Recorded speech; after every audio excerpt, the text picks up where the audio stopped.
don't know. Well, shut up. Anyways, guys, welcome to another episode of Chat About Toronto. It's your favorite girl, Tez, and I'm here with my co-host.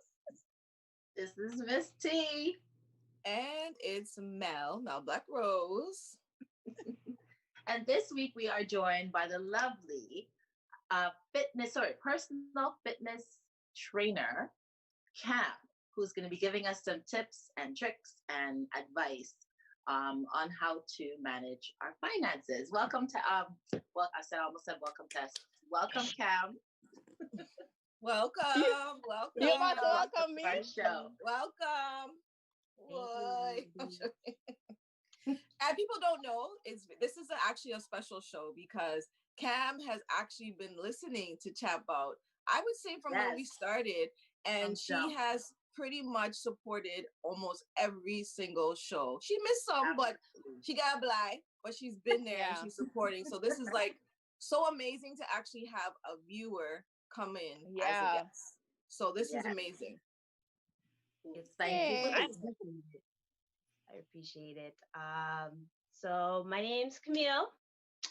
I work with, or no, I don't work with. I have a business, FitnanceIQ Services. Like Tasha said, it's I do a little bit of bookkeeping, taxes, and also personal financial trainer. So I just like to educate people on how to take care of their finances. Yeah. And And why did you get into this, Cam?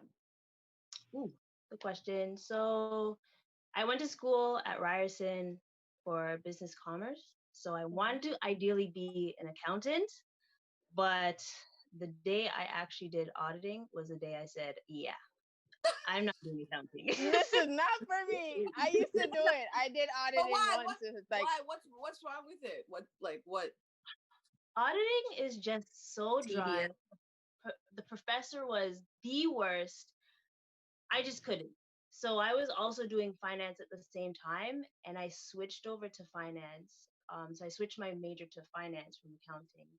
And the day I went to personal finance and I had to do like a comprehensive financial planning, I loved it. I was like, yo, this is sick. I'm like, just like figuring out how to solve people's issues. And I'm like, yeah, this is what I want to do. Okay. Yeah. That's very good. So tell us something. Like we were talking a little bit before the show, and we were all kind of identifying that one of the difficult things to talk about in a Black household is finances. And we were, trying to figure out why. Do you have any insight as to why that would be something that's so difficult that we don't talk to our kids and, kind of discuss finances and financial health? I'm trying to think like back to when I was younger. Like we mentioned before, like my parents came from Jamaica, so they were like scrounging up, trying to have a better life for them. They had their business, they lost the business, and then just tried to every step that we took, it got better, but they were just like kind of behind, but always progressing each time. So like that's where I get my business mindset as well. And we never really discussed finances until really when I had to go to university. Oh wow. Yeah. That's when it was like, oh yeah, we're not paying for you. I'm like, wait, what? So how am I supposed to go to university? Oh, you can do OSAP. And I'm like, yeah. And that's a common conversation with a lot of Black. That OSAP? Your OSAP was your front ear helping to pay rent.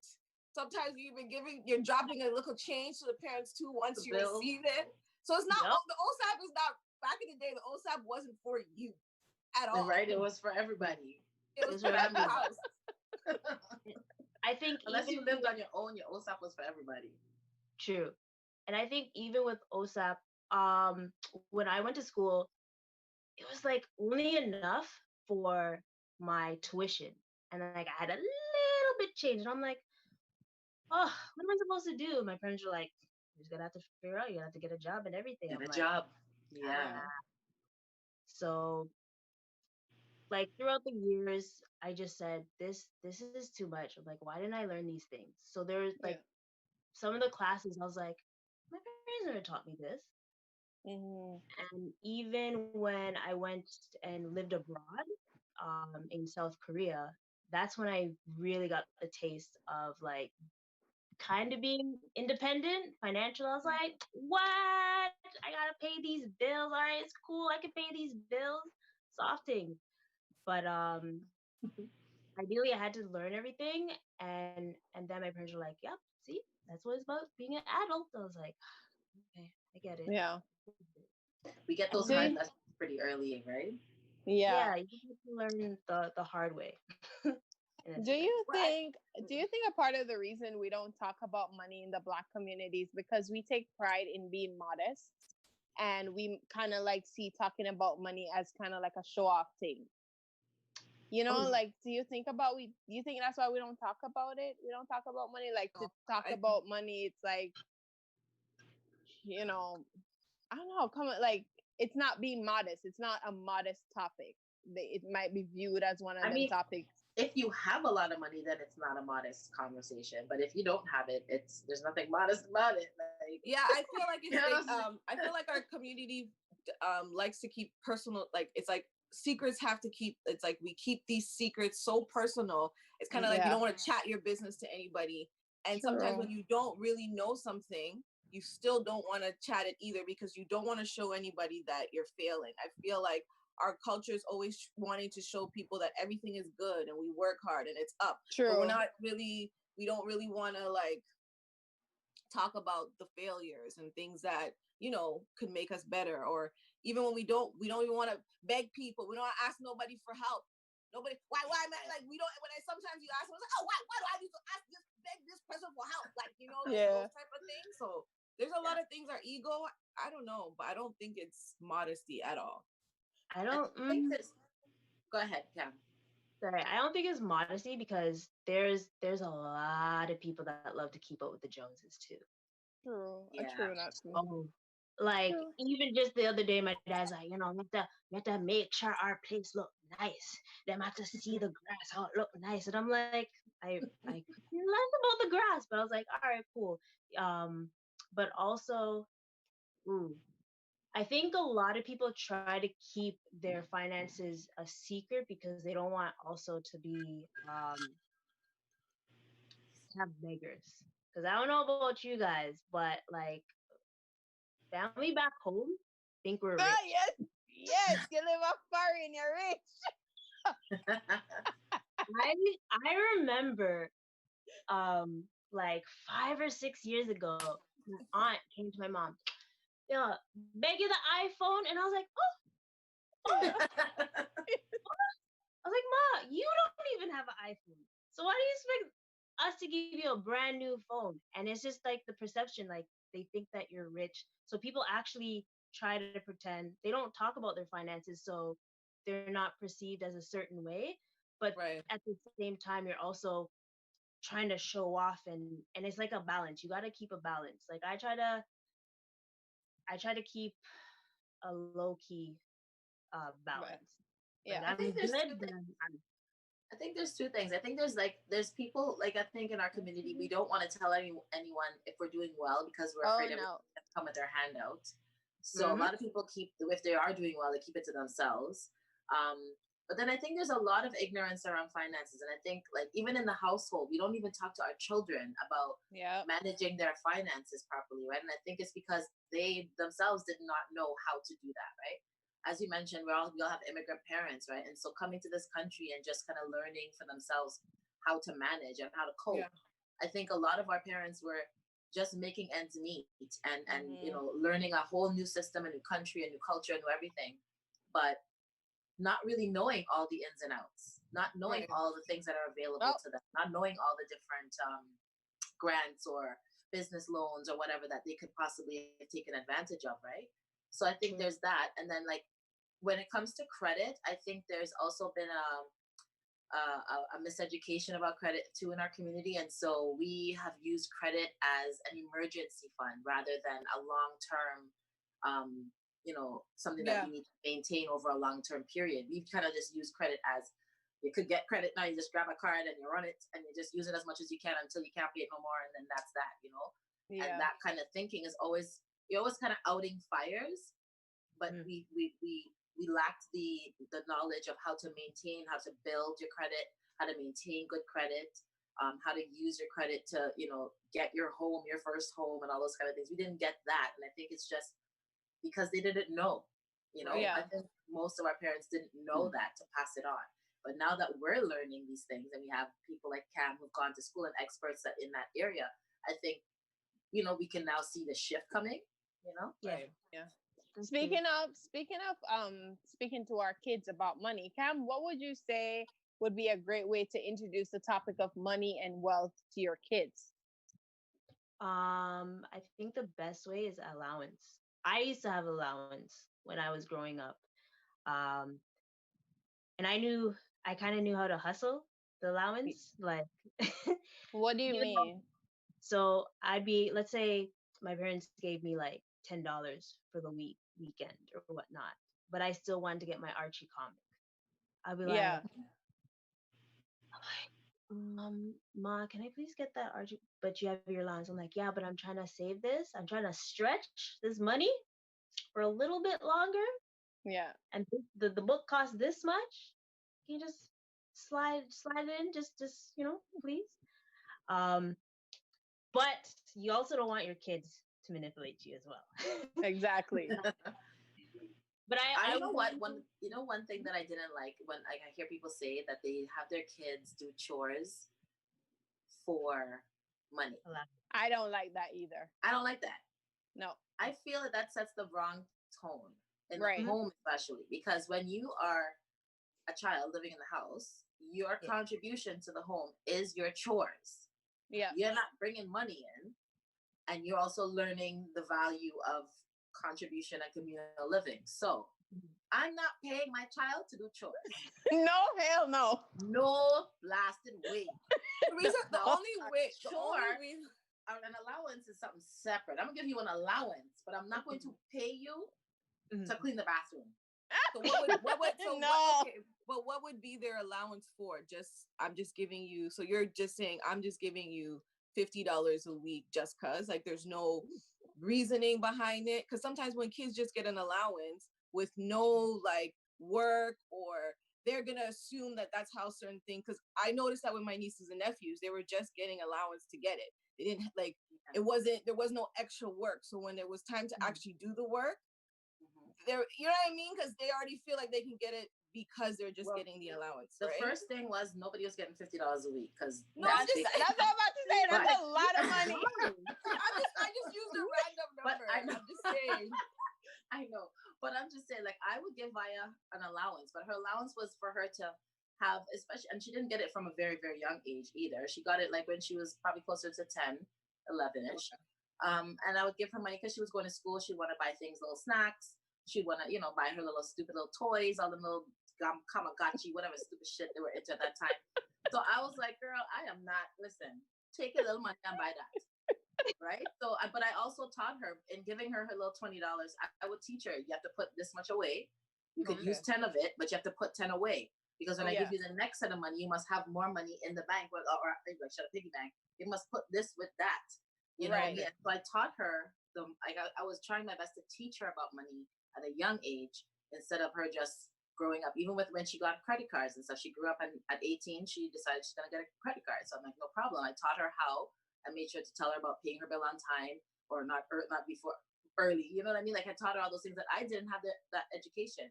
So I made a lot of mistakes with my credit, right? But that was what it was. So the allowance, I give her to her, but I gave it to her with lessons. I didn't just hand her money so she could just run free with it. But I refused to pay her to do her damn share in the house. What about this little thing called a lemonade stand? What about that? Could be a great way to introduce the topic of money to kids, letting them start their own little business. What if they want to make cookies and want to sell it, or they want to bake cakes and sell it, or do a lemonade stand during the summer? Little ways in which, or they want to mow the lawn of maybe 10 of our neighbors. That could be a way to earn money and learn how to learn the value of money rather than allowance, because I never got an allowance growing up. No, I don't know what that is. You have to earn it. Yeah, you have to earn it. I got an allowance. I got my allowance.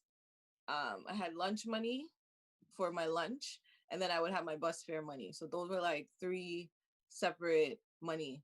But because I had to have to manage that money, right? Because you couldn't spend off your bus fare, otherwise your ass was walking to school. No, I was a nerd. I ain't taking no. Right? I wasn't taking no risks. I used my money wisely. But but again, when I had the money, there were some times where I could have probably saved it, but I was living it up.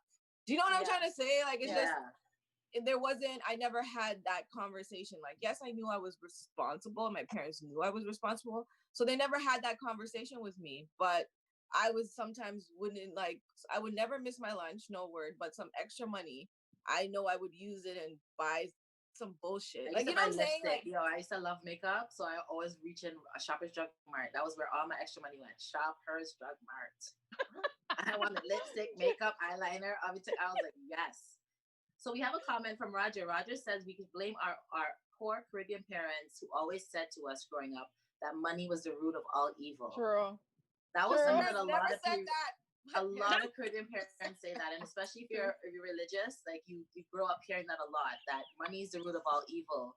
And so wait, they talk bad about rich people, saying that they're mean, they're evil, they don't love you, they don't have scruples, that they're all that stuff. There's a lot of negative connotation with people who have money. Yeah.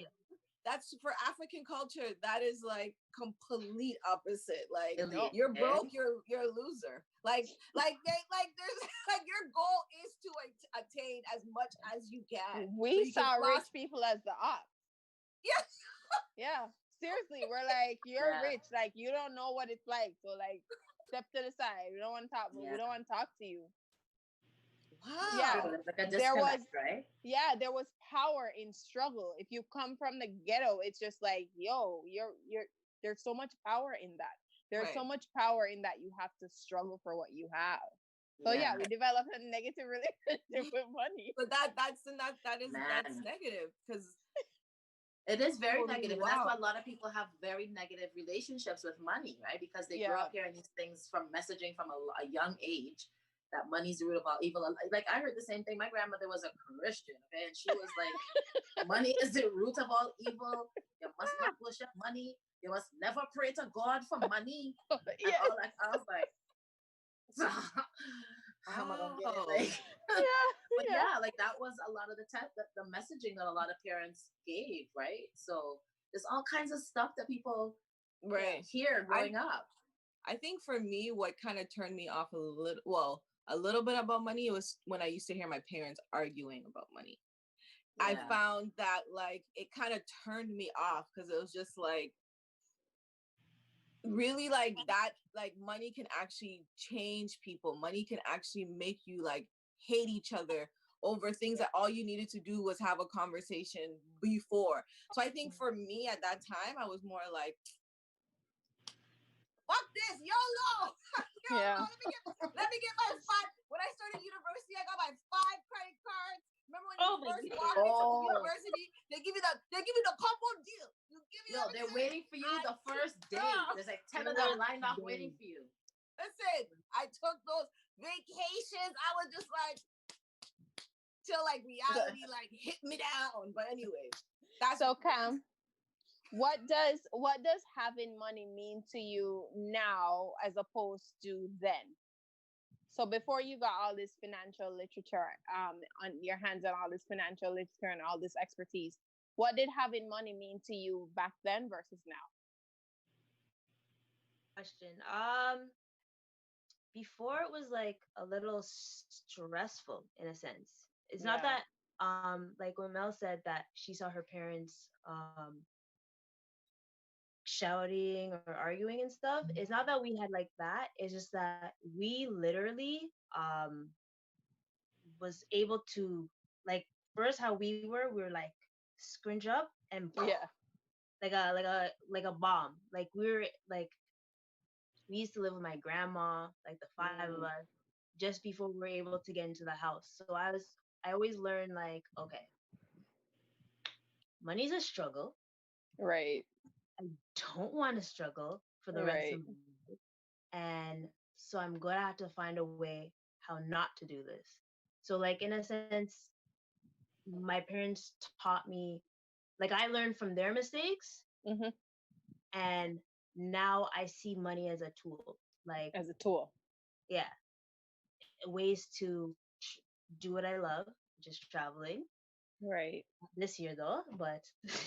That's all right. We're going to come to that. But like I would always save, no matter what. I was always saving because I was like, no, I'm not struggling at the end of the day. Not struggling. Like I refuse to struggle. Yeah. Yeah. So I just find it as a tool.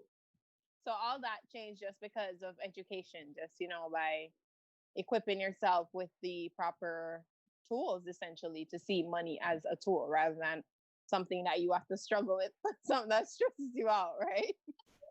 Exactly. So, speaking of traveling this year, because we all had our travel plans, right? Like we all were planning to travel this year, and COVID was like, nope.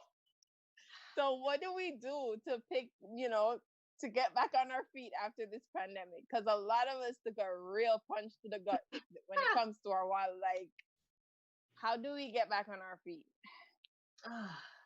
That's a good question, because I'm still trying to figure out. I'm like, well, do I just write off 2020 as not going anywhere, or do I at least try to find something?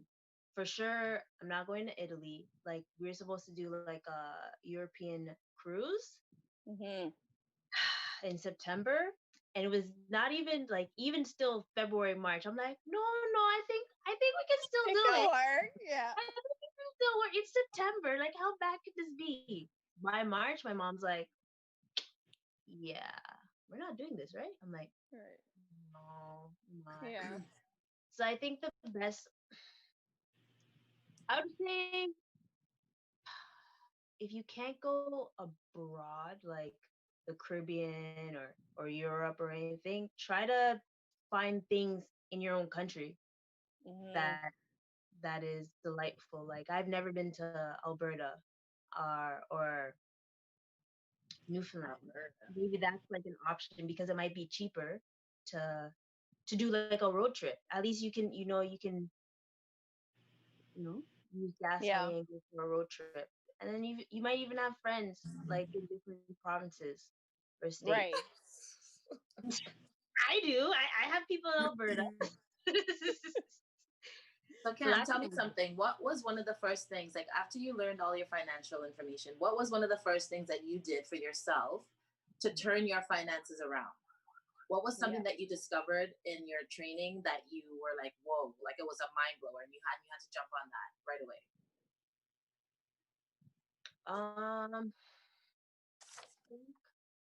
The first one was like my business, because I was kind of scared. I didn't know like which business to go for. And I'm like, ooh, should I do fitness or should I do finance? Two things I love. And I was like, fitness is too much. People are not gonna, like, there's too many people doing fitness. So I was like, okay, let me just focus on personal finance, especially because there's a lot of people that, sad to say, they're not financially, they're financially illiterate. So it's true. I personally want our community and either others to be better with their finances. So when I figured out that's what I wanted to do, I was like, oh, okay, this is great. And then I started learning about like investing. The one thing I've been doing recently is investing and just trying to get more, in a sense, passive income with like dividends and stuff.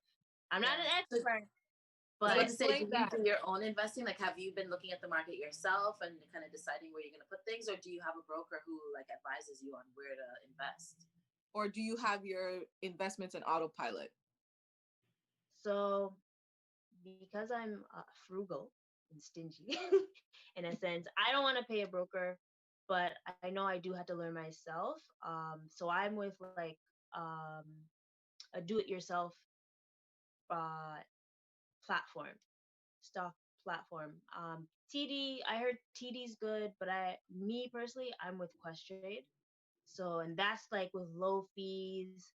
I've like for the last 2 to 3 months, I've been watching the stocks a lot.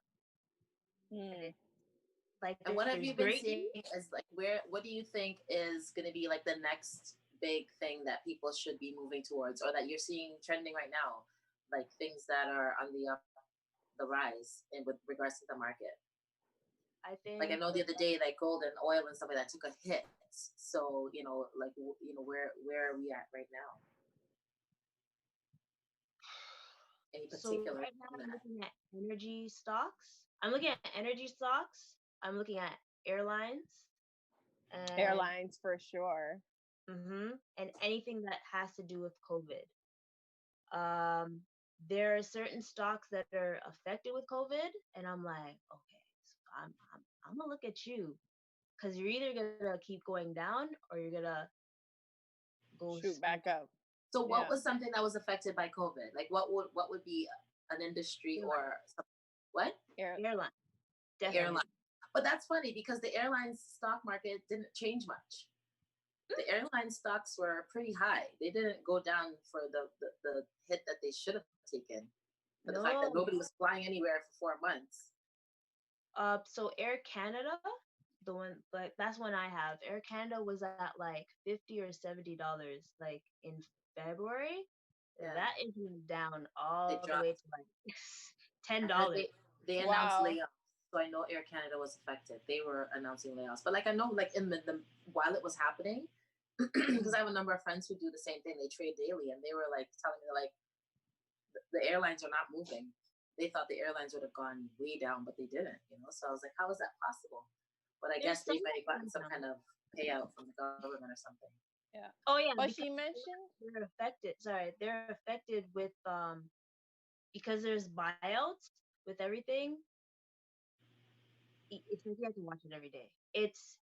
There's a good day and you're like, ooh, yes, and all of a sudden it just drops and you're like, what's going on? I don't understand what's going on. Yeah. So so speaking about Air Canada, you said that the stock prices went from $70 all the way down to $10, right? So would you suggest, for me who's dumb to the whole stock market thing, would you suggest that I go ahead and purchase a Air Canada stock at $10 now, because it could go up, or will stay low? Do you think it's going to stay low for a while? I would first say, when it comes to stocks, you want to get your feet wet, because this is like the best time during a recession to get stocks, but you also want to educate yourself on why you want to get that stocks. Okay. Just don't get it because everyone's getting it. I've done that before and I've lost money. Okay. Right. So what other types of passive income could people try to generate during this time, or even moving forward after COVID? The stocks is a great one, because you can also do REITs, so real estate investment trust. Oh. So that way you can get some little coins, some dividends, and still make money. So hold on. So how do you do that? What do you do? Yeah, really. Yeah, tell me a little bit more about it. Break it down. How do we do this? Okay, so it's the same thing. It's the same thing like a stock. It's just, so say you have a stock that is, I'm going to say $10.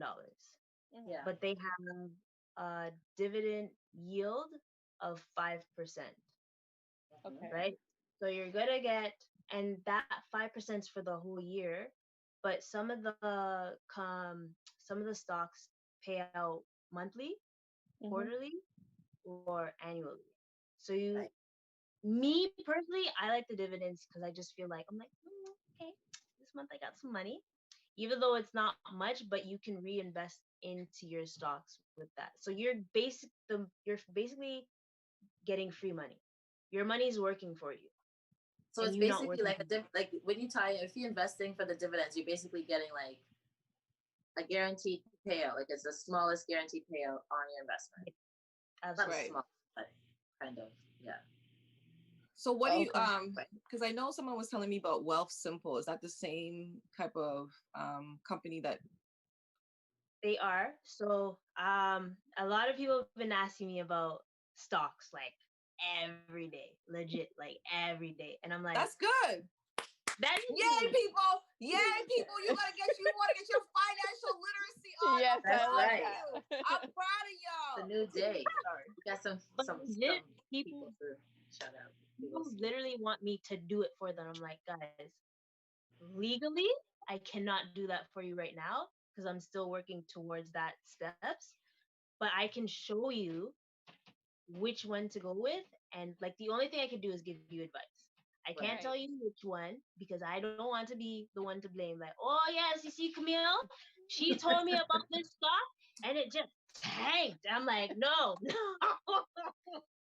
But stocks are a risk. It's a risk, yeah. Money, it's a risk. And not everything is 100% guaranteed, right?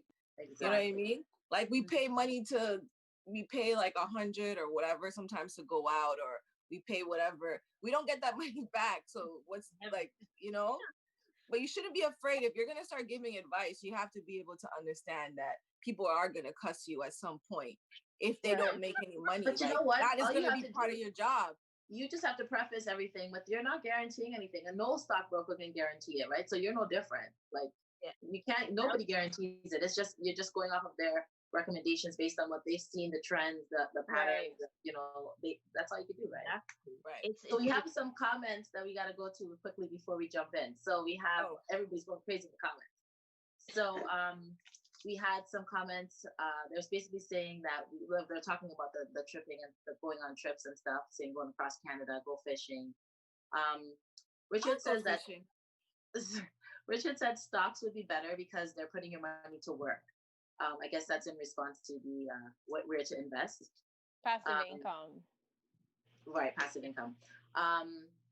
Pavitra said, "Can you do another live on stocks, touching on the basics that you think are important? Thanks."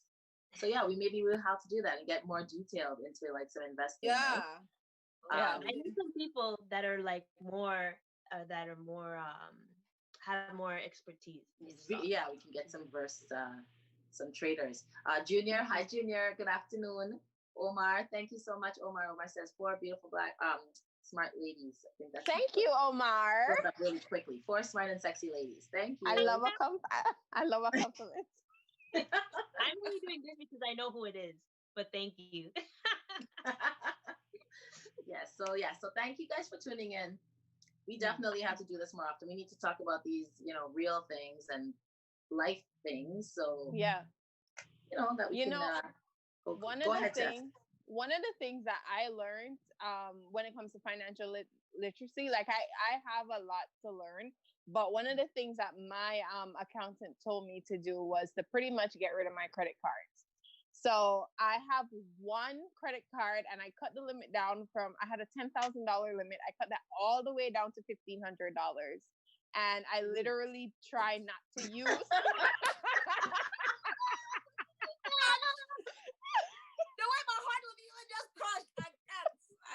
But it's smart. It's a I smart thing. I have the $1,500 on that credit card, and I don't use more than $500 at any one time. And as soon as I use it, I put it right back on. You're good. That's good. That's how you get your credit up, though. Yeah.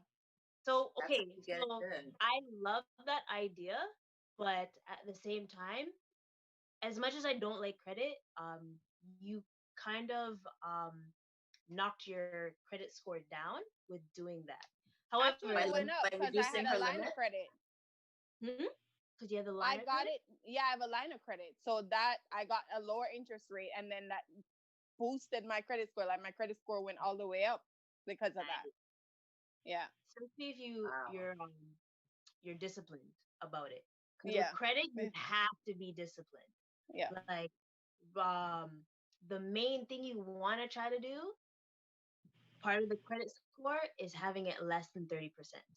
Yes. Like your credit, so whatever you have on your credit card or your line of credit, it has to be 30%. So just say your max is like 10,000. Like it can't be like $9,000 because that's not really right. So like if you have a $15,000 credit limit, you try not to spend more than $4,500 off that credit at all. So at all times, at any given time, you have $10,500 available funds to you. Okay. I can try. Yeah. That would be a good way to raise your credit. The other thing that I heard about financial tips with regards to paying credit cards is that people always say to pay your credit card on time. And a lot of people play the credit card on the day that it's due. But they're saying that actually contributes to you paying it late, because you should pay it a day or two before so that it's there by the due date. By the due date, because the processing. Yeah, the processing. It's like the processing. So we are always paying it, like if it's due on the 10th, we pay it on the 10th. On the 10th, yeah. But by the time the credit card gets it, it's the 11th or the 12th. Right. And it's right. I didn't even think about that. Unless you're paying it directly to the credit card itself, of course, right? Yeah. Like the company directly. But that's something that I never thought about it.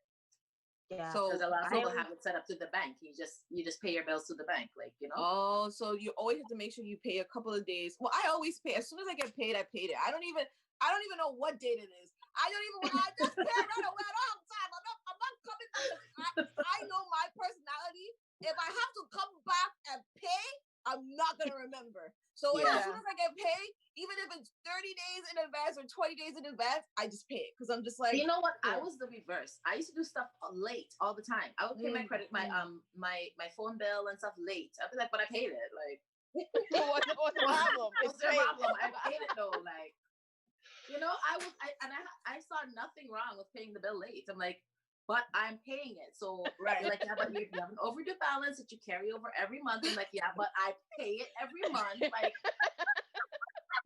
I swear to you, you got your money. You got your money. You got your money. Are you happy though? I was so bad, right? And then like, as you get older, you start to learn stuff. And I was like, I didn't realize that I was damaging my own credit by paying my bills late.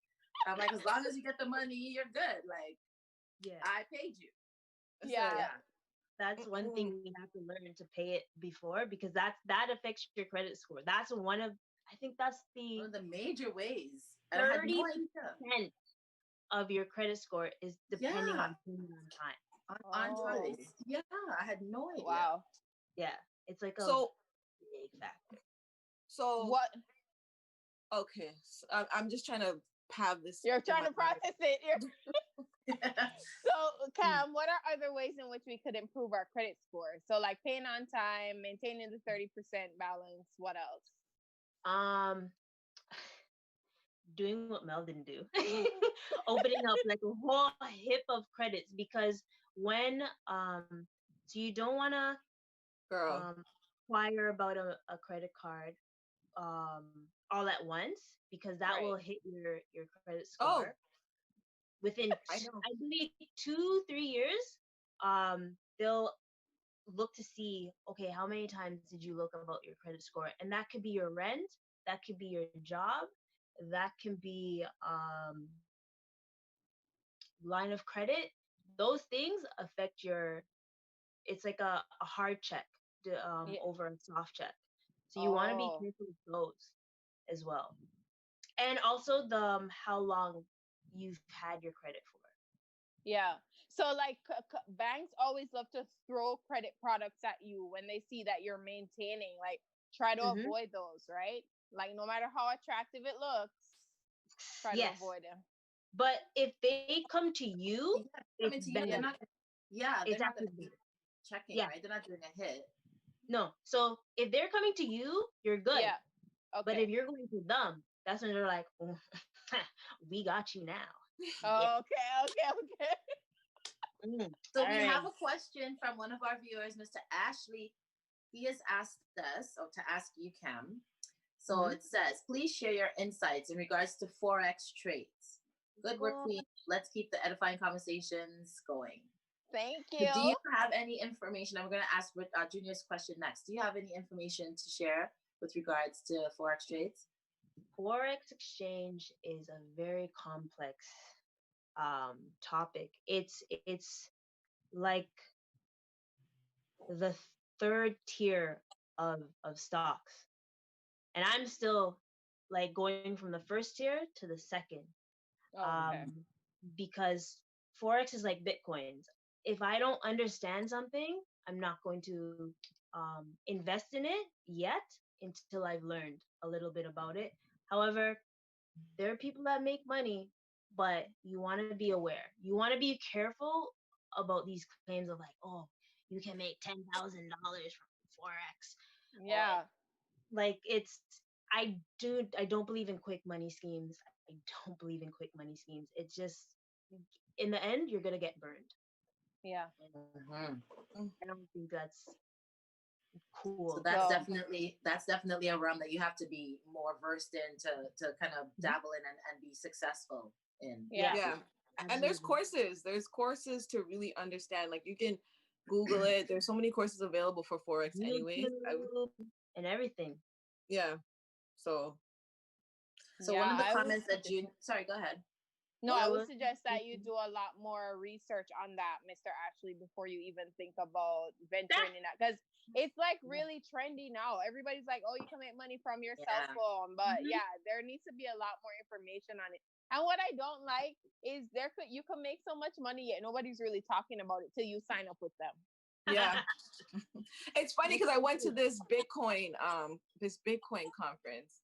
And honestly, I heard all in my mind, I was hearing a whole bunch of nothing.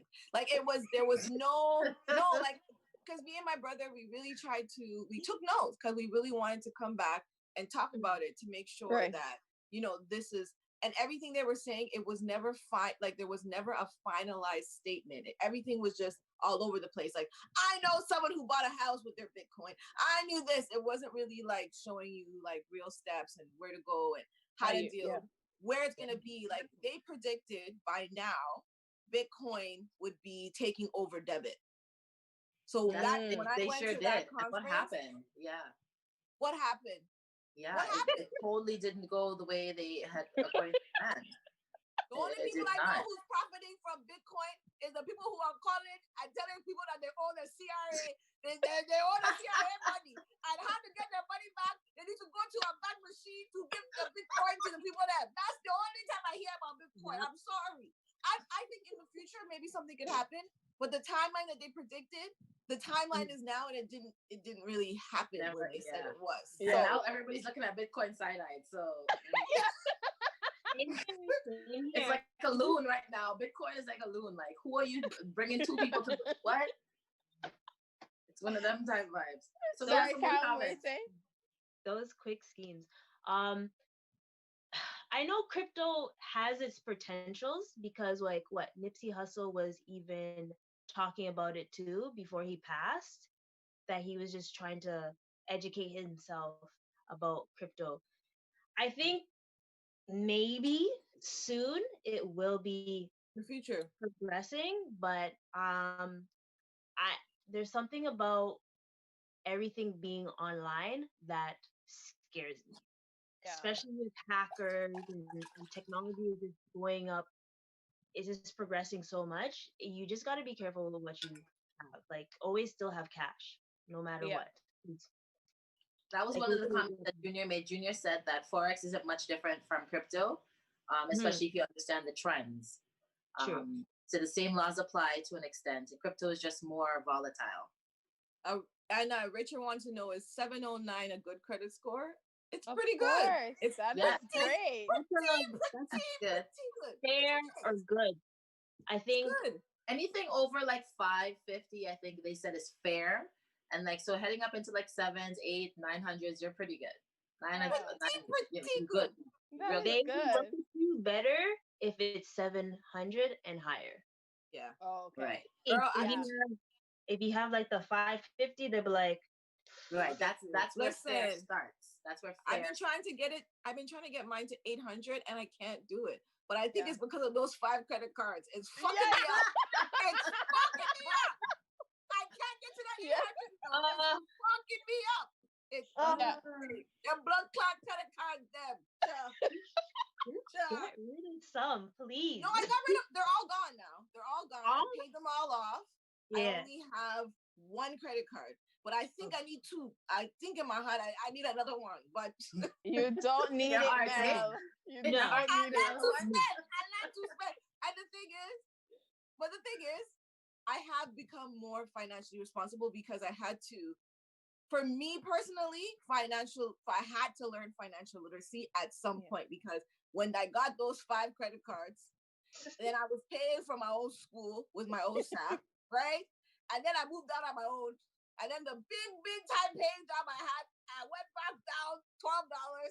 So at some point, I had to I brought myself to like a really bad place. Like it was horrible. Like I didn't even look at my credit score because I knew it was really bad. So that's when I took the second job, and then I just started paying off everything and started clearing off what I can. But I feel like now I'm at a standstill because I know I'm getting the nice money now.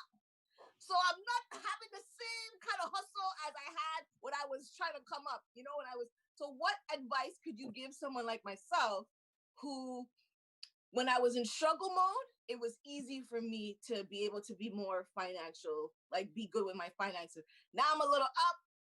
It's hard for me to be financially responsible. Yeah, because you got money now. You nigga got money. She's rolling in it now. I know. So I'm like, it's just raking in the dough.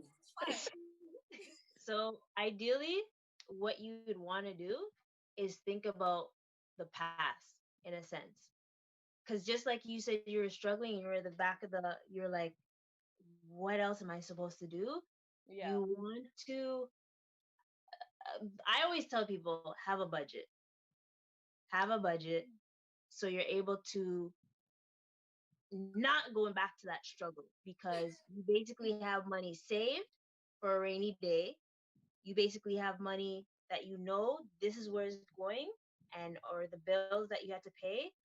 You have your fix, you have your variable cost that you can just like, whatever I want to spend on that, boom. And then you have your savings. Also, you never know when you're going to go back to zero. So you might Mel. Over my dead body. If I have to go and clean somebody's toilet, I will clean the toilet. If I have to be somebody's babysitter, I will do it. I'm not ever going to zero again in my life. But Mel, this pandemic has shown us that our jobs are disposable. You realize. And that's why that's why for me, I have the Wealth Simple, and now I'm looking at investing in Ghana. So for me, I'm not even thinking about here right now. So right now I'm thinking, okay, I have the Wealth Simple. I started with the autopilot because I'm not trying to be sitting every day looking at the stocks. I need to start get my feet wet and warm up. But now I'm looking at investments in Ghana and what I can do to make money that's gonna come to me without me doing the work. But I know I'm gonna have to put in money, but I know that eventually it'll work for me because my dad has a big ass farm in Ghana. So during COVID, these are the times that I'm thinking, okay, he has palm trees, he has coconut trees, he has oranges, he has everything. I could be able to monetize with that. So that's, for me, that's what I'm going for moving forward. So I have a plan. It's not, this government life is not going to be forever. Hey, I'm going to be on soon. Okay, I'm organized. COVID is taking my life. So we have a comment. So just one thing, I'm just going to jump in. One of the things that Junior said, piggybacking off of what you said, he's like, from a psychological standpoint, keep something from when you were broke and struggling around in your daily life to remind you that you don't go back there. I'm not even, sometimes I'll even look at crab dinner. I can't look at crab dinner. Oh my God. What you need to do, keep a pack of ramen noodles in your cupboard. Keep them ramen noodles. That's everybody's reminder. I don't want to. It's bad memories. They'll give me heart attack. So Cam, so we're talking about credit cards and spending. So now we need to go into saving money. In your opinion, how many months of emergency fund would you recommend that we have? Considering COVID, because we've never had a pandemic before. Right. So how much money did it? Yeah. COVID it's on a different level. Like, we've had a recession in 2008, and even in America, they had like the government lockdown where they weren't getting any money. But COVID is a different level. I think ideally you'd want 3 to 6 months of savings to just to survive. But obviously at this point, how the heck can you do that? Right. But okay, but moving forward though, so that because now we know what it's like. We don't have it. So moving forward, just say every so-called thing gets somewhat back to normal so that we don't be into the same situation again. What would you think the timeline would be like to I would say we should, because look how long this lasted. This is March. So I think we would need at least 6 months. 6 months and up. Now moving forward when we can. For sure. Now 6 to a year. Yeah, that's one of the things. Richard said the same thing in comments. He's like, a year is worth of savings, really, because essentially, if it was 6 months on a normal, everyday, just regular, situation, we should be doubling that if we now that we have the experience of a pandemic, because we were lucky in that we didn't have the crisis that we thought was going to hit us the way it was going to hit us. Like, we thought it was going to be like after Earth, we're going to be like running around in the streets, having to kill people for food and thing, right? And it didn't come. I can't. Remember when people were fighting for toilet paper? So done. It was going to be mayhem in the street over toilet paper. So, and I don't know if you guys remember, initially they were saying that we weren't going to get food delivered. The food deliveries are going to slow down. The groceries are going to, the trucks aren't moving. So we're not going to get food. Everybody was going crazy, right? Yeah. So if we consider all that, like, the two things that scared me were, I didn't have no month's worth of nothing put on to save me and my family. That shit scared the hell out of me, number one. And number two, the fact that everything that we have is electronic. So if we were hit with a crisis and for any good reason we had to use money to buy stuff, I didn't have cash on hand. I don't have cash. Right. Yeah. That was one of the things that I thought about. I'm like, I need to have a stash of cash. If any kind of crisis happened and I had to move quickly and I didn't have access to internet, I didn't have access to bank cards, whatever, I could still do. I could still, right? That was one of the things that kind of jolted me. Because I'm so busy on the card. If we only lose power, our cards are gone. We lose internet, it's done. That's true. I guess people will be looting because ain't nobody got no cash. So Cam, do you suggest that people have a certain amount of physical cash at home? What percentage do you think? I used to say, my parents used to say they used to have money under the mattress. Jamaicans. Africans do it too. Oh God. Mattress money away, of course. And he's like, no, you're not gonna make interest on that. Like, but now you see, like, oh my gosh, we have to go back to put it away. That's the crisis money. That's the crisis money. I think, not saying that everyone should have this, but like $1,000, if anything, at least $1,000. Yeah. Right? And even the savings, like someone said more jobs, like 12 to 16 months. That's I want to say a year, because when people think about saving that much, they get overwhelmed, and that's when they don't even want to talk about finances. True. Yeah. So you get shut down. Yeah. If you feel like it's too big a feat, you get kind of shut down, and you don't even bother to save. Like, you just like, forget it. Yeah. Well, what do you think about people who have this fear of something bad that's going to happen, and then they oversave? So they don't, how like sometimes like some people say when you get your paycheck, you got to pay yourself, pay your bills, and then put your money towards savings. So what do you say to the people who don't pay themselves? They're so stressed and focused on, so when things need to, like, just even simple things that they need to buy, they won't buy it because they're afraid that like that little $50 is gonna send them to the poorhouse. Like, you know what I mean? What advice, like, why people need, like, I feel like how do you promote people not being afraid of money and not being afraid of, paying themselves sometimes? So I always say, pay yourself first, always, because you'll never know when you get that shit mode scenario. Um, you shouldn't be afraid. You shouldn't be afraid of saving money for yourself, because in the long run, it's going to help you. I once had a moment where I was on vacation and my parents said, there's something wrong with your car. And I was like, what? Like, you need to pay like $400 on your car. I'm like, however, because I already budgeted everything, I was like, all right, I'm going to send money for my savings and just give it. And I didn't even have to worry about anything. I didn't have to like, oh my gosh, the money I have traveling, I can't even use it because I'm using it to pay my my car repairs. When you notice that you have money accumulating and you see that time when you're like, oh my gosh, something's happening, you'll be like, oh, but I have this money here. That makes you less stress than, oh, but if I have this, if I save this $50, what if I want to go buy shoes? Nah. Then have your treat yourself fund so you can get those shoes and not even worry about that. Yeah. What percentage do you think of someone's paycheck that they should pay themselves with? Is it 10%? Like, what's the percentage? Like tithes. Yeah. I think ideally start with 10%. Okay. That's good. And if you're able to increase it, so if you get a pay raise, put that money towards yourself.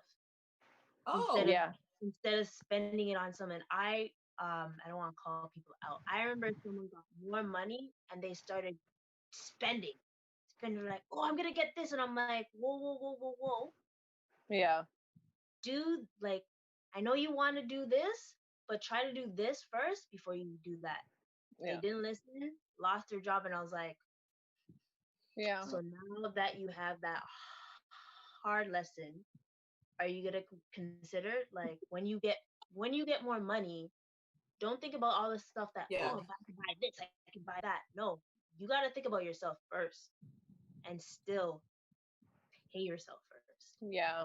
I have a quick question. Like, we have to wrap. So one quick question about finances. So if you have somebody who is not good with managing their finances, they're in the red almost every single month, right? When they get their paycheck, they're still in the red in the back.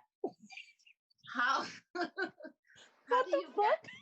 No, but honestly, I know girls who are like that. Like, no matter what the check, anyway, it's red in the bank. It's just red in the bank. I've never seen that. It's like anyway. All the time, bro. Like, you know, when someone, I've never seen this in my life. So they logged into their bank account and everything, the text was red. The text is usually green. The text was all red because every goddamn entry was below. So anyhow, what would you suggest for someone who is dealing with that kind of financial strain? Is it better for them to file bankruptcy? I know everyone's individual situation varies, but I mean, overall, is it better for you to get into a consumer proposal or something like that versus filing for bankruptcy and starting fresh? I know your age and your job and your assets matter, and they play a big part in that. But I find a lot of people they get to that place and then they're stuck. They don't know what their options are. They don't know what to do. There's such a negative connotation with bankruptcy and a lot of ignorance around it. So people are afraid to take that route. A lot of people don't know that they can enter a consumer proposal or, some kind of have someone work out a deal for them. So what would be the best kind of way to go about it if you were in that situation? The last step you ever want to do is go for bankruptcy. That's the last step. That's the last very step, because that not only affects like even though credit score doesn't matter, but it affects your taxes and everything. Even trying to build back up, it takes a very long time. Wow. I would say try to find a way to get more income. Like most millionaires has 7 streams of income. 7. So even if you get a side hustle by learning a new skill or whatever hobby you have, there's a hobby that you have right now that most likely will be able to make you get income. Yeah. So that's your first step that you want to do is try to get more income. So you don't want to always be in the red, and that means you're spending too much on something. That means you have to also check your budget to see what you're spending your money on. Like right now, we don't have to pay gas as much because where are we going? Right. You don't have to pay for big cable because you have your internet and you can use, there's enough websites that you can watch your shows online. Mm-hmm. So the 2 things I always say is try to get more income or try to cut costs. Because you don't want to, bankruptcy should be the last resort. But however, if there's a way that you can consolidate all your debts, that's the second last thing I want to do. Because I feel like if you put your mind to it and you do the 2 things, get more income and cut expenses any way you can get rid of that debt by yourself. And that's another way of passive income is paying off your debt. Because the more money you pay off, the more your net worth is. Yeah. So there's side hustles for real. It's like there's so many things out there that you can get paid to do. Like you could get paid to write a paper for a college student. Like there's so many ways you could get money online. Tutoring. So one of the questions we have with regards to this debt consolidation. So Randy's asking, is it possible? Can debt consolidation make purchasing a home difficult? Depends. Oh, sorry. You know why I asked this question? I asked it, but sorry. Sorry. I don't know. I don't think so because with debt consolidation, you're putting everything into one. And because your mortgage is dependent on how much income you can bring in, I think the only thing you would have to worry about is the other costs that would be associated with the down payment because of that debt consolidation payment. But your mortgage, being qualified for a mortgage is really about how much money you can bring in. But the thing is, it depends on how much that person's paying off their debt. Like some people are paying, like for their consolidation, they're paying $1,000 a month. Like, I don't think that that's going to make you a good candidate for a home. I don't know. Yeah, but what if let's say you're making like $100,000 a year. Well, that's with $100,000, you could get a $500,000 mortgage. It's just that with your closing costs, they're going to be charging more on like interest and those are the insurance that they have to put on it because you have another expense coming out. But I think a debt consolidation, to be honest, in my opinion, is like one of the best options for people who are like that far behind, because at least you get everything. You just have to make sure you check the interest rate, because if it's more than what your debt is, for example, if your credit card interest rate is 19 or 21.95%, but then you could get a debt consolidation loan for like at 7 or 8%. Like I would take the loan. Like that would make so much more sense. Makes sense. Right. However, are you able to? But then the thing is, why I say debt consolidation is like the second last thing you want to do is because do you have the discipline not to do that? Repeat that same bad habit that you have with the credit. That's what I'm saying. The fact that you have to get a debt consolidation loan shows that you don't have the discipline, right? No, that shows already that you don't have it. So the options are get the debt consolidation loan or keep spiraling out of control. True. You know what I mean? True. So it's like, which one are you going to decide? So it's either, because sometimes, I mean, getting another stream of income, it might be easier said than done. So when you're in a crisis, like I'm right now sitting with debt, what do I do right now so that next month I don't lose everything, right? Yeah. So that when you're in that position, your decision is you either go file bankruptcy to get rid of it all, or you go get a consolidation loan, or you do something like that that can save things quickly, right? Because you looking for an extra stream might take long. You could, yeah. What? Yeah, today's intense. I just have a fun question for you guys because. Wait, before you get to the fun question, just one last question, Cam. So I know a lot of people don't know this, but if a late payment is sent to a collections agency, how long does that remain on your credit history? 7 years, technically. Yeah. A lot of people don't know that. Will call you back. So, I had an incident like that where the first credit card I got, my mom's like, "Yeah, I get this credit card. Spend. I'm like, Mom, but I don't. Are you sure? Yeah. And I just came into university. I don't have income. They're like, yeah, don't worry about it. Long story short, it's off my credit now. Every time they call me, I'm like, I don't know what you're talking about. I'm so sorry. I don't know what you're talking about. Not saying you should do that all the time, but if there's a chance, especially if you're in your 30s now, do not pay that ish, because if it's almost at the line of 7 years, just let it ride out. Like if you're at the 5-year mark, just ignore the calls. I know it doesn't sound like the best idea, like advice, but just write it out and just say, I do not know what you're talking about. I'm so sorry. Because you can also dispute it with Equifax too. Right. Yep. Yeah. But if you're like, because we in our 20s, we did some foolishness. Of course. Yeah. Of course. I was twerking in Atlanta. I was twerking with the no money. I was twerking. So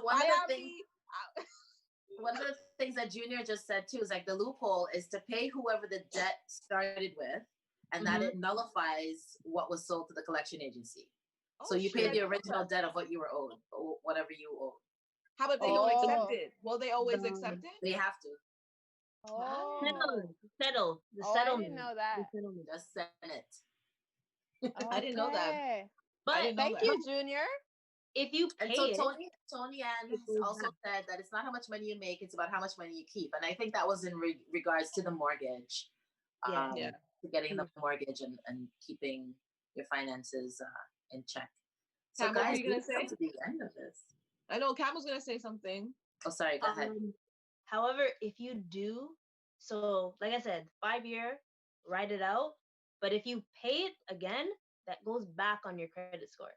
It opens up to a can of worms. What? It refreshes the 7 years. The Yeah, moment you pay it. Oh, that's why they say just let it ride. I was wondering. So you're telling me my dumbass paid everything off? Everything. I paid up everything. I only have one debt. Oh, wow. So you mean to tell me that that's why I can't get to 800? Because I paid it, not less than, obviously it had been since I got the job, so I would say it hasn't been 7 years. Oh my God. Yeah, you just revived it. So it just came back. It's like, she paid us. Okay. They're like, honestly, I've been killing myself because I'm like, I pay my bills on time. I fucking, you know what I'm saying? Yes, I don't have the 30%. I don't have the 30% of my credit card. I like it. But majority, I pay. Like, even my payments, I pay more than the minimum payment. And I was wondering, what the fuck? So I have to wait another 2 years. Oh. Shit. I just have one fun question before we're done. Okay. Because we're going to end the show. So, do you guys believe that money can or can't buy happiness? Cannot buy happiness. You don't think money cannot? Money can't? It can't buy happiness. Cam? Money can buy happiness. No, it can't. It's a tool. Because if you use it in a way, I believe money can buy happiness. I don't think you can't walk into a store and buy happiness. No, not like that. But I think having the financial freedom that you want can definitely bring you happiness. Hell yeah! Because you know why we keep on looking at money as evil. We really are. Like, you're not walking into a store to buy happiness. I know I'm not buying it in a store, But if you had more money, you're trying to say you wouldn't be happier because you had more money? But I'm happier with like the relationships that are in my life. Like I see so many rich people that are unhappy. Who says you have to trade though? But so many rich people are unhappy though. That's because they don't work. And so many rich people are happy. Yeah. There's poor people who are unhappy too. We are oppressed. We are right. I'd rather be rich and unhappy than poor and unhappy. We are not happy. It's the difference. Like, don't get me wrong.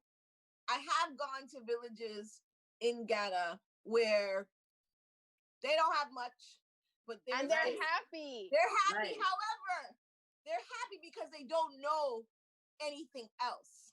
But if they were to get a little bit of glimpse of what, having money would be like, I can tell you for a fact they would want it. Because I saw little children, like there was one point I saw a kid he peed outside and he wiped himself with a leaf. Yeah. I'm sorry, like if you could know that you could have a little money even just to buy toilet paper. To add for some comfort. Some comfort. I think too, like, and that's the other thing too, is like you can be happy without money. Just because money can buy you happiness doesn't mean you can't be happy without it. Right? Right, exactly. You can be very joyful and happy without money.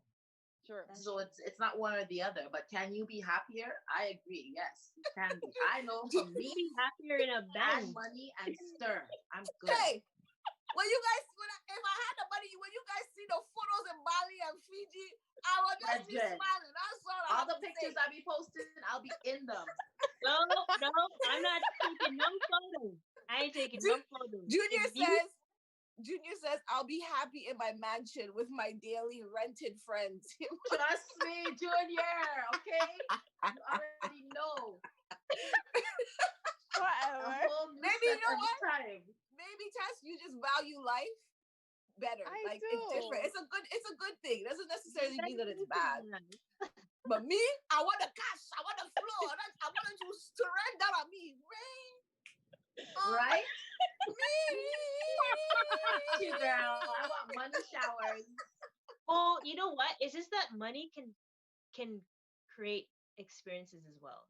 I think someone mentioned it with traveling. Like traveling. Can you imagine if we never traveled? Like there are times that I've traveled and I cried just because I could not believe that I actually checked off like something from my bucket list. I went to Egypt and I wanted to bawl because I always wanted to see the pyramids. And I said, it's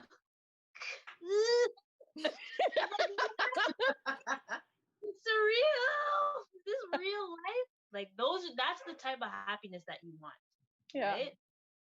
But this was a wonderful episode. This was such an enlightening episode. I learned a couple of things, and I could tell from the comments that you guys learned something too. So once again, thank you for tuning in to this episode of Chat About Toronto. Remember to follow us on Instagram, subscribe to our channel, and follow Kamille on Instagram at FitnanceIQ. Mm-hmm. Yes, please follow her there. If you go on our Instagram, you'll see that we have tagged her. So remember to follow, support, and Cam, we're looking out for your live video where you're going to talk about, the whole stocks and something. Yeah. I'm gonna be coming with a podcast just now. So perfect. Let us know when. And thank you to all of our listeners. Just know we put you on first. You know, you get a little ground. Prepare yourself. Always remember to Okay, guys. I want to say thanks to everyone who tuned in, and thanks to everyone who chimed in on the comments and offered their information as well. We always appreciate the conversation. So thank you. Ladies, thank you. So have a great week. Thanks for coming on the show, Cam. And we'll see you guys next week. See you guys. Bye. Bye.